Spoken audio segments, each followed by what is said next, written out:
seorang koruptor sebagai pertanggungjawaban moral. Saya mau minta klarifikasi, ini tanggung jawab siapa? Bapak malu nggak sih? Apakah saya dengar permintaan maaf yang benar?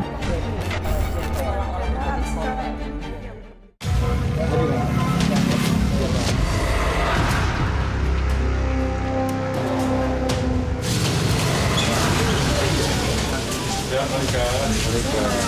Apa jemput saya ya Allah, saya udah mau ketemu. Alhamdulillah ya Allah. Ya Allah. Anak saya udah pulang ya Allah.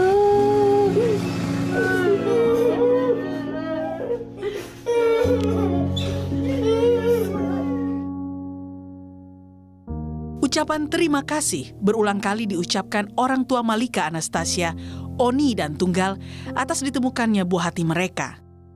Bocah berusia 6 tahun itu kembali bertemu dan berkumpul keluarganya setelah menghilang selama 28 hari. Saya nggak bisa berkata apa-apa, yang hanya bisa saya ucapkan terima kasih beribu-ribu terima kasih.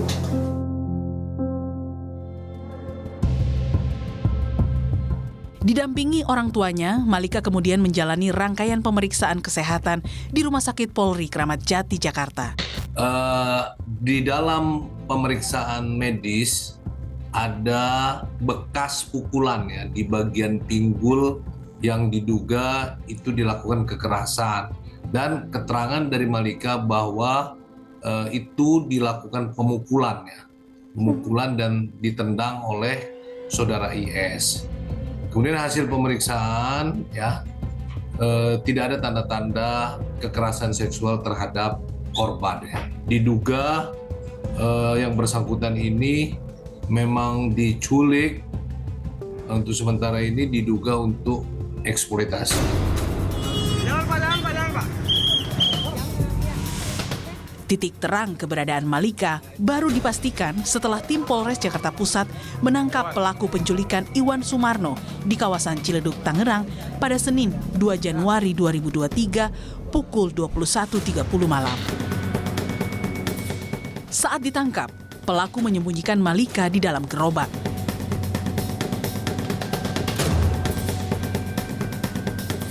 Ini adalah posisi saat pelaku diamankan. Jadi korban berada di dalam gerobak dan ditutupi oleh karung di atasnya. Sehingga memang akan sulit melihat keberadaan korban, dan memang terkesan pelaku kesana kemari sendirian. Kisah Malika menghilang berawal saat bocah 6 tahun itu diajak pelaku untuk membeli jajanan ayam goreng crispy. Dari rekaman CCTV tetangga Malika, pelaku Iwan terlihat membawa Malika naik bajai dari Jalan Gunung Sahari, Jakarta Pusat pada 7 Desember 2022. Tak nampak penolakan Malika saat diajak Iwan, karena Iwan biasa mampir di warung kopi milik orang tua Malika.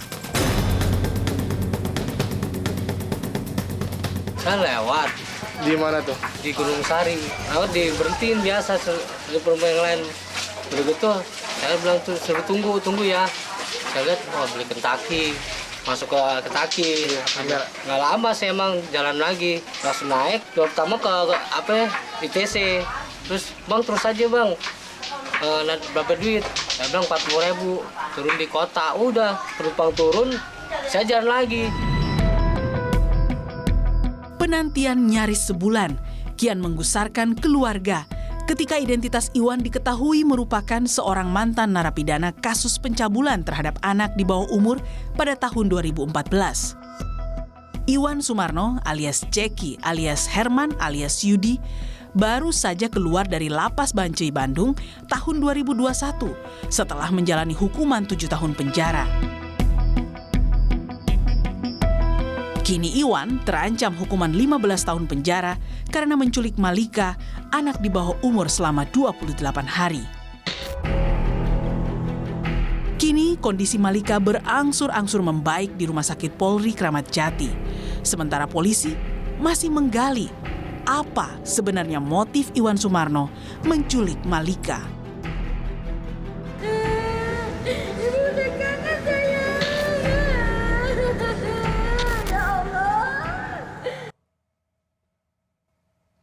Saya sudah bersama kedua orang tua Malika.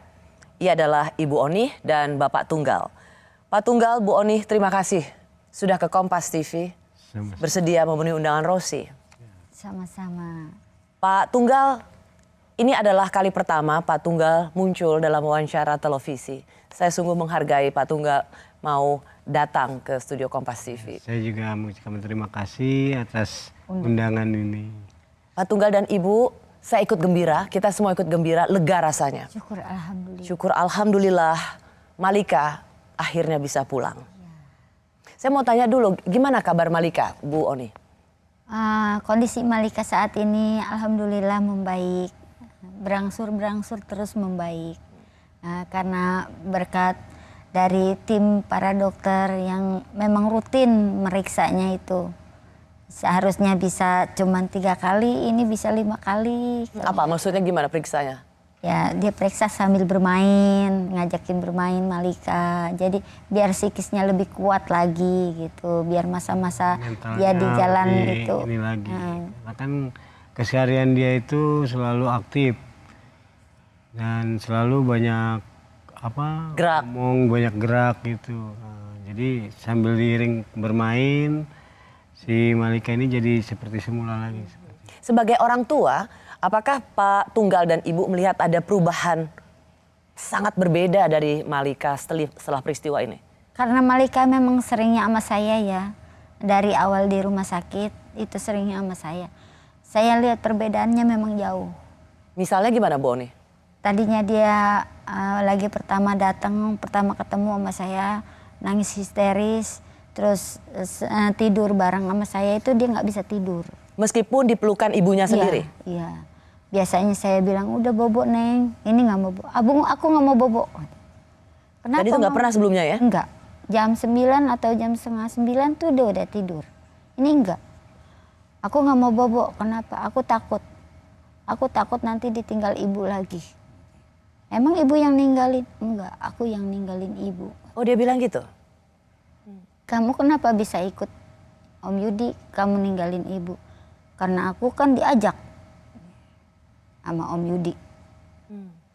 Terus kamu kesehariannya kayak gimana? Capek Bu, kaki aku Bu pegel, muter melulu, yang rongsok terus, aku kerja terus. Pijitin dong. Setelah aku pijitin tuh dia mulai tidur. Oke. Tapi dia bisa cerita ya? Iya.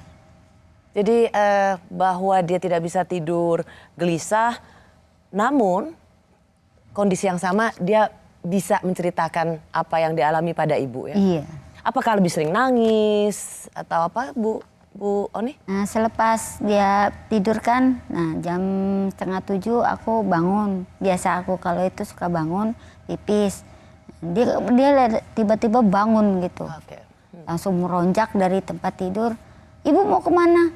Ibu mau pipis nak, ibu mau pipis. Aku ikut. Sampai ke dalam toilet itu, ke kamar kecil, ikut dalam. Biasanya nggak gitu? Enggak. Menurut Ibu kenapa tuh Bu? Kayaknya aneh aja gitu. Seolah-olah ini ada rasa takut apa yang ditakutin gitu.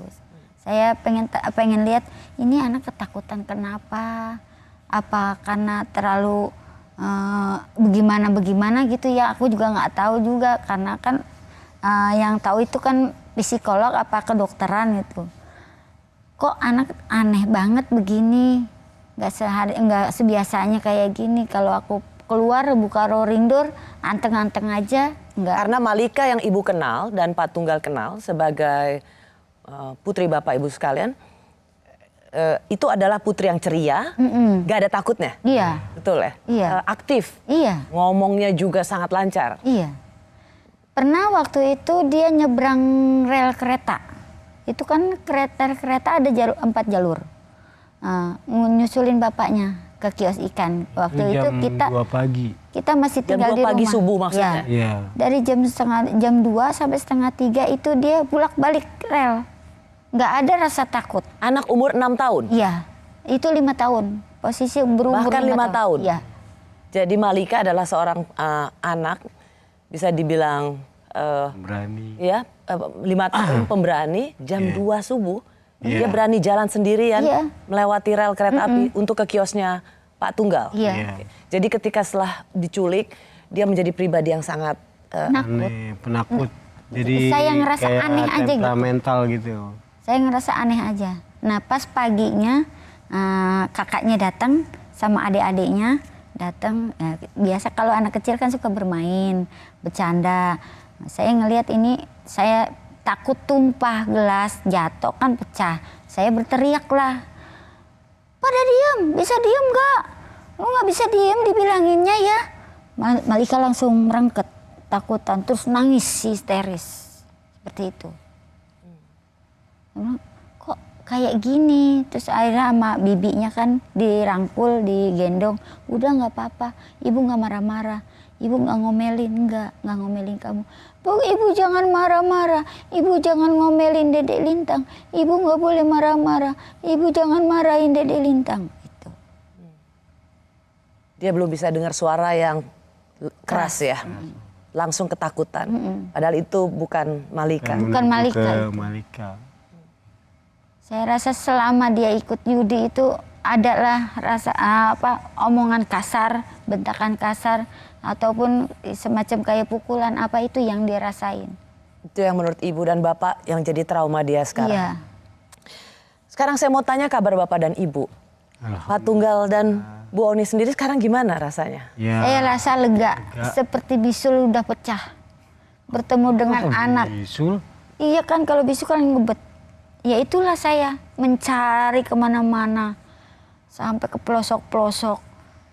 Dari ujung sampai ke ujung saya nyari, berbuahkan hasil. Alhamdulillah, alhamdulillah.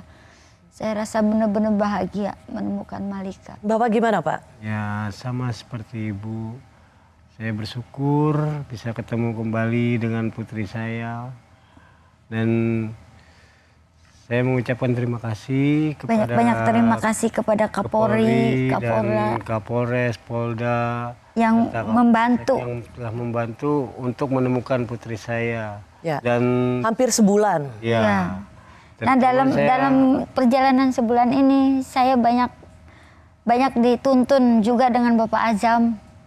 Karena Bapak Azam yang selalu bilang sabar nih, Allah adil. Itu pengacaranya bapak ibu Ya. ya, yang membantu secara hukum ya? Iya, Allah adil. Allah itu tahu mana umatnya yang harus dibantu. Itulah Bapak Azam. Kekuatan saya banyak dari orang-orang setempat. Saya mau masuk kepada satu peristiwa bagaimana ini bisa terjadi. Karena ternyata pelaku penculikan bukan sosok yang asing buat Pak Tunggal, Ya. buat Bu Oni, buat masyarakat sekitar, buat keluarga lah. Iya. Karena kalau kita lihat bersama-sama di CCTV saat Malika dibawa pergi untuk diculik, Malika itu kelihatan banget. Senang. Dia lari-lari kecil. Senang. Iya. Dia kelihatan sekali yang Joget-joget. gembira. Senang. Udah semua di Gunung Sari udah saya cariin. Sama teman-temannya udah aku cariin, udah aku tanyain. Astagfirullahaladzim, la ilaha illallah. Udah aku tanyain, udah aku selisirin. Nah, aku coba cari di Pangeran Jayakarta bareng sama suami. Nyari dari situ, sisiran situ di deket gerobak-gerobak, pinggiran kali, nggak ada juga. Aku pindah lagi ke Mangga 2, aku cari ke sana sini nggak ada juga. Terus aku pindah lagi ke Juanda, di Juanda nggak ada juga. Itu ngubek om, aku tuh nyari muter sampai jam 4 subuh. Terus udah nyari lagi menjelang sampai subuh, aku nyari di Juanda nggak ada juga. Rasa kangen saya, kecamuk saya, campur aduk. Saya kepingin anak saya pulang. Walaupun apapun saya tetap mencari. Dimanapun dia berada saya tetap mencari. Dengan apapun saya tetap mencari. Agar anak saya pulang. Saya nggak terima anak saya diapa-apain. Apalagi istilahnya kata dengar desas-desus dari orang. Ya Allah, Oni anak lu bisa hilang kayak gitu. Ntar dijual, ntar diapain. Ya Allah, saya hanya pasrah kepada Allah agar dilindungin. Saya bersama Ibu Oni dan Pak Tunggal. Mereka adalah orang tua dari Malika, korban penculikan di Gunung Sahari, Jakarta Pusat. Bu Onih dan Pak Tunggal, waktu pertama kali Malika itu pergi dan nggak balik-balik, itu gimana awalnya? Ya awalnya itu si pelaku datang ke kios. Datang ke kios saya itu memesan ikan. Belum. Datang ke dari kios dari itu Kemayoran, dari saya tanya, kok keren Yud, dari mana? Dan si pelaku jawab, katanya dari Kemayoran habis nganter anaknya ke rumah bibi. Oh ya udah, terus Keren maksudnya gimana? rapi. Ya, rapi. Oh rapi Iya. bajunya, Ya, nggak seperti biasanya? iya, seperti itu. Biasanya Bilang kan dari kalau pakai baju Kemayoran. dibalik. Jadi baju dalam dipakai buat luar, baju luar dipakai buat dalam. Nah, setelah itu dia lanjut Mampir ke warung kios kopi. ke kios saya langsung itu. Beli Setelah dari warung kopi, dia langsung menuju ke kios saya untuk memesan ikan. Pak Tunggal punya kios yang menjual ikan. Ya. Ikan hias. Nah, itu dia memesan ikan hias, ikan sepat 2 dan ikan lele harga 5.000. Jadi totalnya itu 15.000. Nah, setelah dia itu membayar dengan uang 50.000. Nah, saya sempat bilang ini nggak ada kembalinya Yud, soalnya saya belum dapat penglaris. Saya bilang seperti itu. Nah, dia bicara, ya udah Pak pegang aja, kayak nggak percaya aja sama anak sendiri, seperti itu ngomongnya. Ini di hari di mana penculikan itu terjadi ya, Ya. tanggal Tanggal 7 7 Desember tahun lalu. Nah, terus dia lalu bicara, oh iya Pak, saya mesti nitip tas dan ikannya ini nanti sore Ya. saya ambil. Saya mau beli ayam Kentucky dulu. Dia bilang seperti itu. Nah, Jadi dia beli ikan dari Bapak. iya. Ini pertama kali dia beli ikan atau dia sebenarnya langganan Dia kios Bapak? Enggak. pernah sering, 2 kali dia udah beli ikan di sana. Nggak terlalu sering juga sih dia beli ikan. Kadang-kadang kalau dia memang lagi gimana gitu suka ngeliatin ikan nongkrong. Tapi paling sering nongkrong di warung kopinya Iya. yang Ibu jaga. Iya. Ya. Tapi kali ini jumlahnya paling besar nggak? Apa tuh? Untuk Pembelian. Pembelian Iya, ikannya. iya. Ya. Dan dia naruh duit 50.000, Iya. nggak perlu ada kembalian. Iya. Tasnya juga ditaruh di Iya. situ, Dititip. dititipkan ke Bapak. Iya. Dia mau pergi beli ayam goreng. Kentucky. Iya. Oke. Nah, lalu bagaimana Malika bisa ikut? Dicolek. Awalnya dia Dia lagi Colek main. gimana? di Dia toel. lagi main. Di tempat kiosnya Bapak? Iya. Ya, di depan kios saya. Dia lagi main kan di styrofoam, kotak styrofoam ada air, ada ikan kecil-kecil. Nah dia itu lagi mainin. Nah, posisi dicolek, ini si pundak dipegang, ditowel. Dek mau ikut nggak beli ayam chicken? Larilah, bangunlah si Malika lari ngumpet ke akuarium yang ditutupin terpal. Kenapa dia harus ngumpet? Karena posisi kalau dia kelihatan sama ayahnya atau sama kakaknya itu pasti dipanggil untuk tidak diperbolehkan ikut. Jadi Bapak mau beli, dia bilang dong sama Bapak Iya. bahwa titip tas, saya beli ikan, kembaliannya tinggalin aja, saya mau beli ayam goreng. Tapi dia minta izin nggak mau bawa Malika ke Pak Tunggal? Tidak. Lalu kok Ibu tahu dia nyolek? Ibu kan nggak di sana. Nah itu anak saya yang nomor 2 pas lagi Menunggu ngangkat. kopi, Yang menunggu menunggu warung kopi. Ya, Ya, dia itu. pas ngangkat jemuran, ngangkatin jemuran tapi dia sambil menoleh begini sambil mengintip, mengawasi.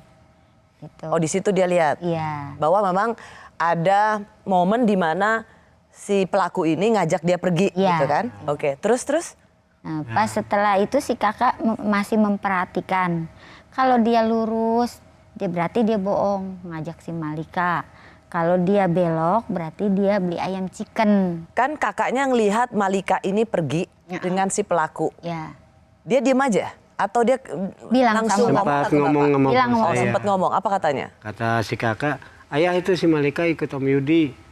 Ya, saya jawab kan, biarin aja Kak, orang cuma beli ayam chicken ini, kita juga pulang. Saya ngomong seperti itu. Nah, setelah ditunggu sejam 2 jam, tuh abangnya yang nomor 1 datang dari kerjaan, mampir. Nah, abangnya itu sempat merhatiin ke adik-adiknya. Nah, ini adik-adiknya kok 2. yang 2 ada, yang 1 kemana nggak ada. Nah si kakak jawab, itu ikut Om Yudi beli ayam chicken katanya. Nah si abang itu bilang, ayam chicken kok lama amat. Nah itu si kakaknya langsung ngomong ke saya, ayah kok itu si Malika beli ayam chicken lama amat? Nah saya jawab, mungkin ngantri kali Mbak. Saya bilang, Udah berapa jam tuh, Pak? itu kisaran 2 jam. 2 jaman. Lalu? Lalu saya bilang ngantri, nah terus saya langsung balik lagi ke kios ikan untuk ngebungkusin ikan lagi. Nah itu sih abangnya langsung berangkat kerja lagi. Jadi semua masih merasa baik-baik aja ya? Iya. Toh Malika karena- pergi dengan seorang yang dikenal Iya. mau beli ayam goreng chicken. atau fried chicken. Sama sekali tidak punya curiga. Nggak ada. Oke. Nggak ada. Padahal Kapolres Iya. mengatakan kemudian bahwa pelaku ini punya banyak nama. Bukan nama yang dikenal oleh bapak dan ibu, yaitu bernama Yudi. Ini kata Kapolres. Menurut keterangan orang tua, keseharian pelaku, terduga pelaku atas nama Yudi. Namun di kalangan pengumpul barang bekas dikenal dengan nama Herman. Dari awal inilah kita coba untuk mencari tahu siapa sebenarnya identitas dari yang bersangkutan. Kami mendapatkan identitas yang bersangkutan atas nama Iwan Sumarno dengan alamat Kampung Rorotan. Selanjutnya kami dalami keluarga terduga pelapor, di mana di sana juga kami mendapatkan nama baru, di mana terduga terlapor dikenal di lingkungan tempat tinggalnya dengan nama Jeki. Berdasarkan keterangan dari para saksi dan juga kedua orang tua dengan memperlihatkan foto, meyakini bahwa Iwan Sumarno adalah orang yang memang membawa korban M. Dari sana kita terbitkan surat DPO dan per tanggal 30 Desember 2022. Bagaimana akhirnya ibu tahu bahwa orang ini bukanlah orang yang seperti selama ini ibu kenal? Karena namanya banyak sekali. Karena dari lapak ke lapak namanya lain. Apa yang saya sebut dia padahal nggak tahu semua. Karena bapak juga ikut nyari ya? Ya, karena saya nyari, pengakuan dia itu kan di belakang asrama penerbat, ada pengepul barang rongsok. Itu saya sempat ke sana, saya tanyakan bernama Yudi, ternyata mereka nggak pada kenal. Nggak ada yang tahu. Pada saat bapak tahu itu faktanya, ternyata orang yang selama bapak kenal, sering ngopi di warung kopinya yang ibu jaga, beli ikan. Ternyata dia punya banyak nama lain. Gimana bapak waktu itu? Wah, itu saya Nafsu juga kerja. nafsu untuk ingin Pengen bertemu. ketemu. Karena di situ barulah tahu bahwa orang ini tidak sebaik yang bapak pikir. Iya. Ya, benar. Karena namanya begitu banyak ya. Iya. Nah, setelah saya telusuri melalui teman-teman saya profesi, saya tanya-tanya, ternyata namanya bukan Yudi. Dia itu bernama Herman. Gitu. Nah, itu saya udah naik dari emosi puncak gitu. Kalau ketemu mati, kata saya. Gimana bapak tadi kata kalau ketemu? Kalau ketemu sama saya mati ya urusannya. Karena namanya itu loh banyak. Saya itu deh, apalagi begitu. Sudah sampai marah ya sebenarnya itu ya pak ya? Iya, karena dia membawa anak saya. Membawa tanpa bilang, tanpa izin. Berapa lama bapak, berapa jam di hari itu 7 Desember bapak dan ibu akhirnya merasa sangat putus asa dan tahu bahwa anak saya ini memang diculik? Itu pas hari Minggu. Hari Minggu kita baru tahu bahwa anak kita itu diculik. Karena saya sama adik saya nyari CCTV. CCTV di Tanggal pinggir jalan. 12 kalau nggak salah ya. Tanggal 12 hari Minggu. Ya, Berapa hari itu jadi? Dari 5 hari. Pertanyaan saya adalah mengapa butuh waktu begitu lama 5 hari untuk tahu atau sadar bahwa anaknya diculik? Karena kita nggak kepikiran untuk CCTV. mencari CCTV. Karena kita itu pikiran anak kita itu dibawa jalan-jalan atau kemana nanti pulang. Oh, jadi segitu lamanya, Iya. 5 hari, Pak Tunggal dan Ibu Onih 5 hari Malika nggak pulang, itu tidak merasa bahwa anaknya diculik? Iya. Ya. Lebih pada perasaan baik, dibawa oleh orang yang dikenal, dan nanti akan balik? Iya. Serius? Iya. 5 hari? Iya. Wow.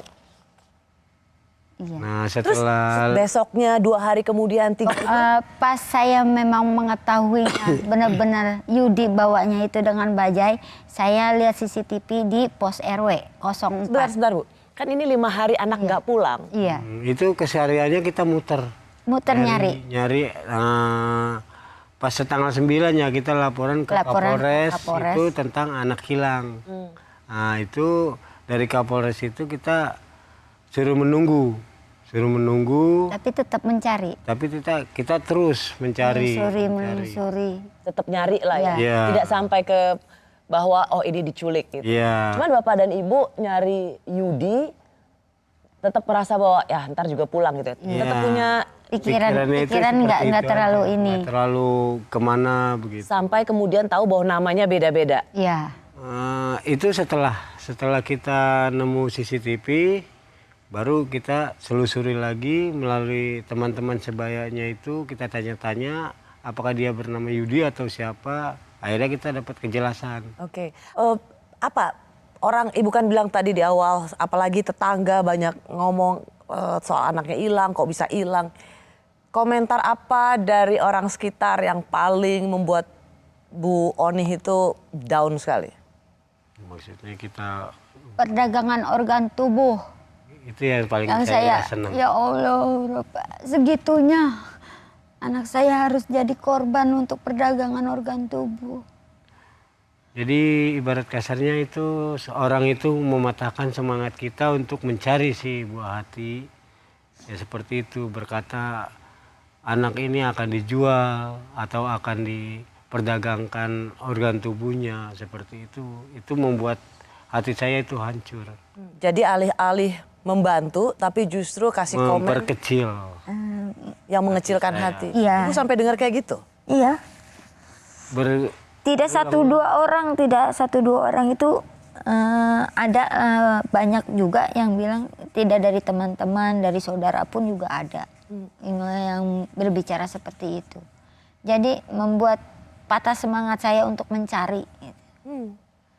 Karena memang dekat, ada segelintiran juga orang-orang yang menyemangati saya.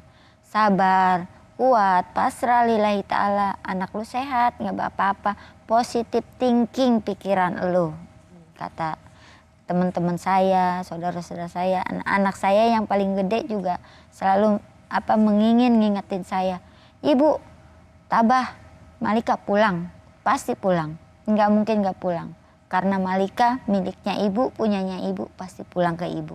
28 hari lah kira-kira ya, Iya. Pak. Momen yang paling terberat itu adalah pada saat mencari atau justru pada saat komentar orang-orang? Iya, dari komentar Dari orang-orang. komentar orang-orang itu yang paling berat. Yang paling berat saya Karena kan pikiran saya dengar itu gitu. jadi Terus buyar. selepas dari omongan orang-orang, saya mendengar berita bahwa Pak Polisi menerangkan bahwa dia itu residivis. Residivisnya yang menjurus ke anak-anak. Ya Allah, rasanya hancur, benar-benar hancur.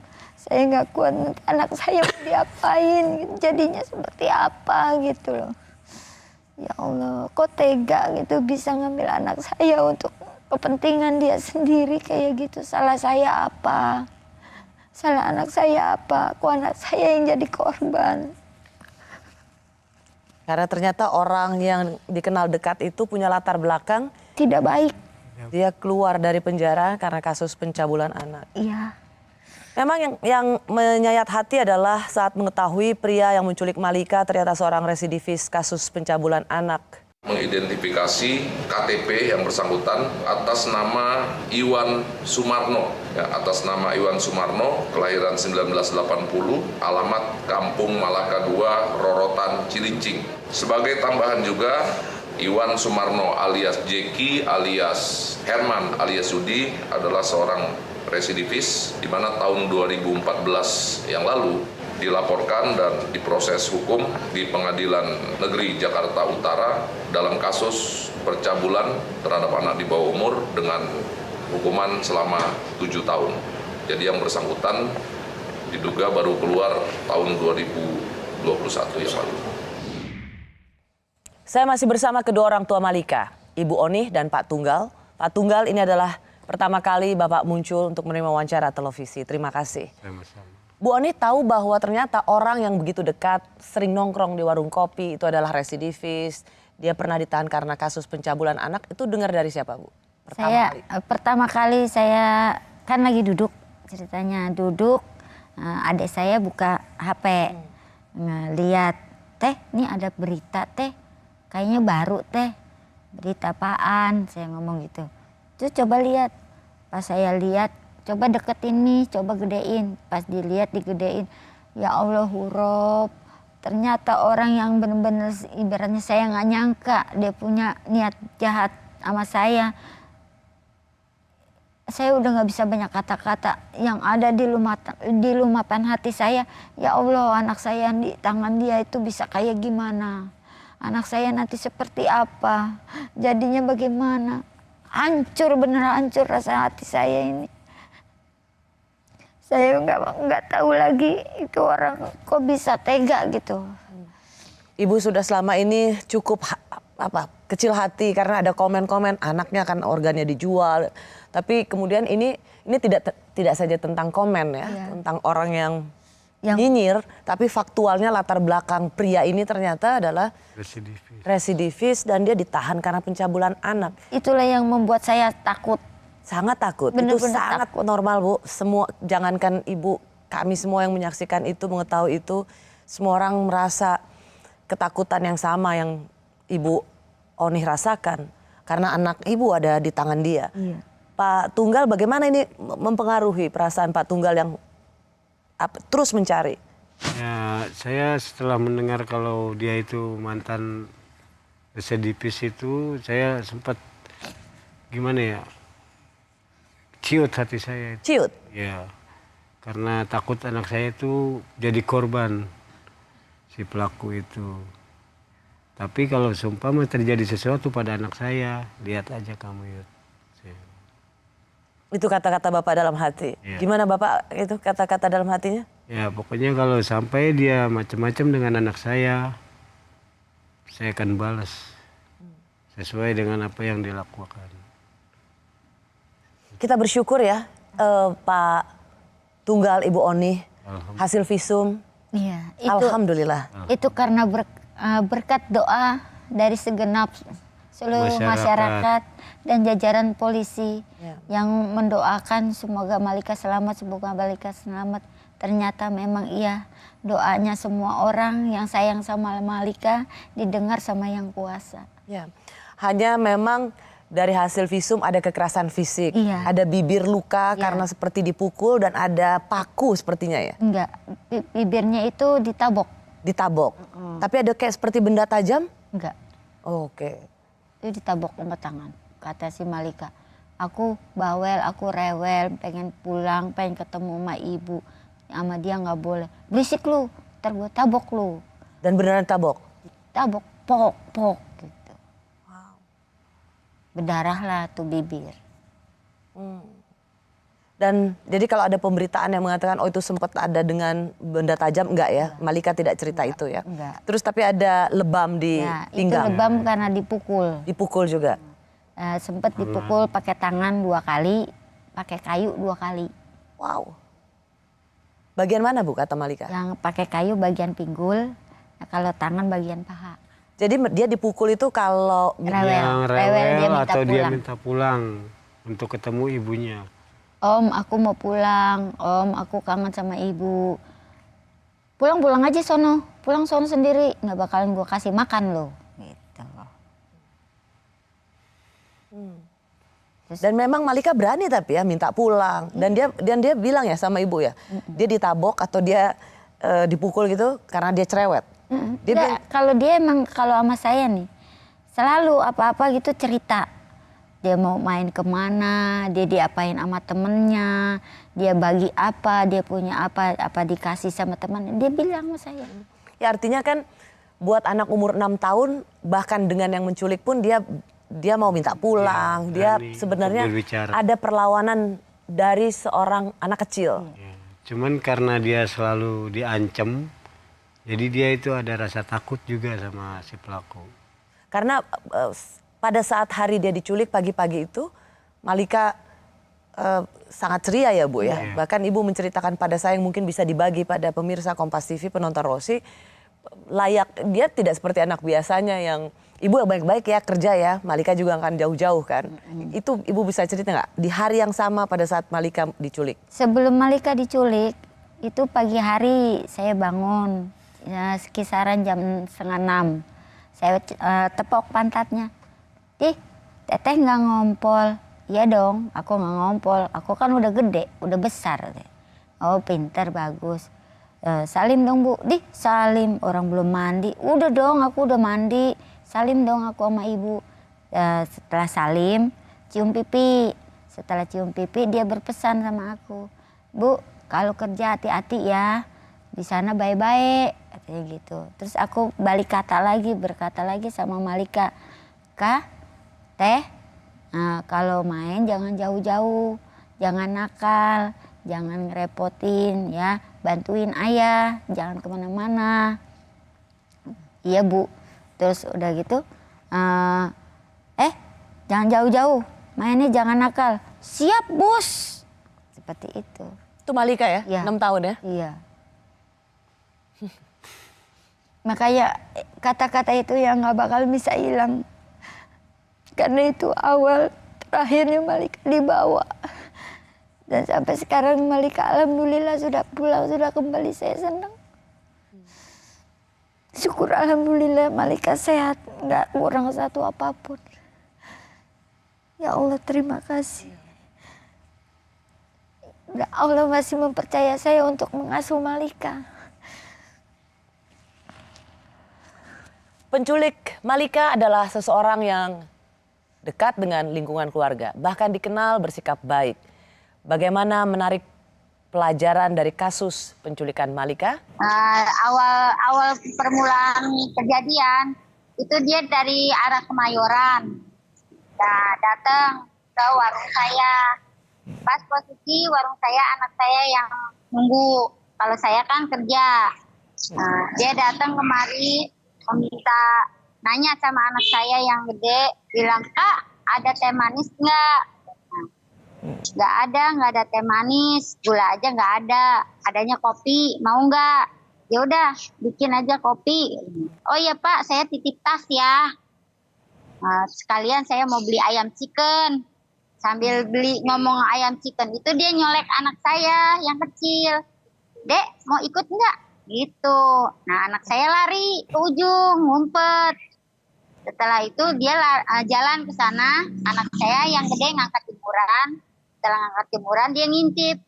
Dia arahnya lurus apa belok? Kalau arahnya lurus dia berarti bohong. Kalau arahnya belok berarti dia benar beli ayam chicken. Tapi ini anak saya yang gede bilang sama suami saya, ayah itu Malika ngikutin Om Yudi. Suami saya nengok, ternyata kan dia udah belok, udah masuk ke gang. Nah, suami saya bilang, paling beli ayam chicken, Mbak, nanti juga pulang. Bersama saya kedua orang tua Malika, Ibu Onih dan Pak Tunggal. Malika yang sempat diculik selama 28 hari dan sudah kembali ke rumah, ke pelukan Pak Tunggal dan Bu Onih. Terima kasih Pak Tunggal, ini adalah pemunculan Pak Tunggal untuk memberikan keterangan pada Rosi di Kompas TV. Pada saat akhirnya tahu bahwa Malika pergi diculik, ada bapak di situ. Ibu lagi kerja. Iya. Sempat nggak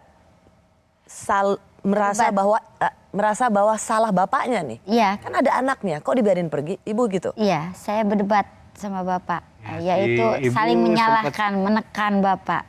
Sempat marah-marah juga sama bapak. Karena ibu merasa harusnya bapak jaga anaknya dong. Iya. Karena ibu kan lagi kerja ya. Iya. Ibu bertugas sebagai ART. Iya. Di satu rumah sehingga pergi siang pulang sore. Harusnya anak yang bersama bapak dijaga oleh bapaknya. Iya. Ibu menyalahkan bapak. Iya. Tapi bapak nggak terima. Dibilang seperti itu nggak terima. Bapak malah menyalahkan si kakaknya. Karena udah tahu kenapa kamu nggak manggil gitu. Kenapa bapak merasa ini bukan salahnya Pak Tunggal? Ya, karena kan saya beraktivitas dagang umpan ikan dan ikan hias. Itu juga kan untuk keluarga. Jadi bapak nyalain kakaknya? Jadi saya begitu kakaknya bilang, itu si Malika ikut Om Yudi. Kenapa dia nggak langsung samperin? Seperti itu. Jadi ada momen di mana keluarga saling menyalahkan. Ya. Meskipun dalam hati bapak, tanpa bapak katakan, ya. Apakah bapak merasa bersalah? Emang sebenarnya itu salah saya. Itu setelah salah menyalahkan, Akhirnya Kita sadar diri. merenung, bertiga-tiga kita merenung. Ya, terus saya awal membuka kata, ya udah kita memang saling salah, nggak usah menyalahkan. Kita sadari kita memang salah. Ya kamu juga salah Mbak. Nah, kamu apalagi ya salah. Lah saya juga sebagai ibu juga salah. Kita memang salah. Gimana caranya supaya kesalahan ini kita biar nggak diulangin lagi. Ya. Ayo kita cari bareng-bareng. Pastinya sebenarnya Bu Oni, Pak Tunggal ini merasa bersalah. Cuman sebagai laki-laki jangan sampai ketahuan laki-laki merasa bersalah. Bener nggak Pak Tunggal? Benar. Bobo. Menurut Pak Tunggal dan Ibu, apa pelajaran paling berharga untuk para orang tua? Karena Malika ini pergi sama orang yang dianggap kenal loh. Dan dia pernah juga pergi, ini bukan pergi pertama kali. Iya. Pergi 2 kali, yang membedakan adalah waktu itu masih ada temennya, kakaknya. Jadi gimana, masa dalam hidup ini kita harus curiga terus? Curiga pada orang baik? Cuman apakah ada pola atau ada sesuatu yang sebenarnya Bapak dan Ibu gak lihat sebelumnya, tapi ini bisa jadi pelajaran buat kita semua. Kadang kita tertutup matanya melihat orang traktir, beliin permen. Kebaikan orang. Padahal sebenarnya dia itu adalah modus terselubung yang secara sistematis sedang direncanakan. Ya menurut saya sih untuk orang tua ya terutama ibu-ibu ataupun seorang bapak itu jangan melihat kebaikan seseorangnya saja. Itu pun harus mengetahui latar belakang atau bertempat tinggalnya di mana itu harus jelas. Karena kebaikan itu bisa menutup segalanya. Gitu aja. Kalau Bu Oni? Kita emang perlu sih waspada atau curiga gitu sama seseorang. Jangankan kita curiga apa waspada sama seseorang. Saudara pun sendiri perlu kita curigai. Karena memang kalau dalam satu rumah kan pasti ada selek, ada marah. Nah, belum tentu dia itu punya niatan baik atau enggak. Ya. Nah, bisa aja anak kita pura-pura dibawa jajan, katanya kemana-kemana kan kita juga nggak tahu. Nah, emang kecurigaan dan kewaspadaan itu memang perlu, walaupun dengan orang baik apa orang siapa itu memang udah apa? Kita haruslah bisa menjaga kewaspadaan untuk menjaga anak-anak kita. Ya, kita menjaga anak kita dan yang paling penting jangan terlalu cepat silau. Ya. Karena kita itu ditraktir, belikan barang. Iya. Karena belum tentu itu adalah bagian dari satu niat yang baik. Iya, emang benar. Kebaikan itu tidak melulu dari pembelian barang. Iya. Terima kasih Pak Tunggal. Saya menghargai sekali lagi kehadiran Bapak untuk pertama kalinya di televisi di program Bosi dan juga Ibu Oni. Salam dan peluk saya untuk Malika. Terima kasih kembali. Saya sampaikan salam dan peluknya Bunda untuk anak saya. Saya Rosiana Silalahi, terima kasih sudah menyaksikan Rosi. Kita jumpa lagi minggu depan. Terima kasih telah bersama Kompas TV, independen, terpercaya.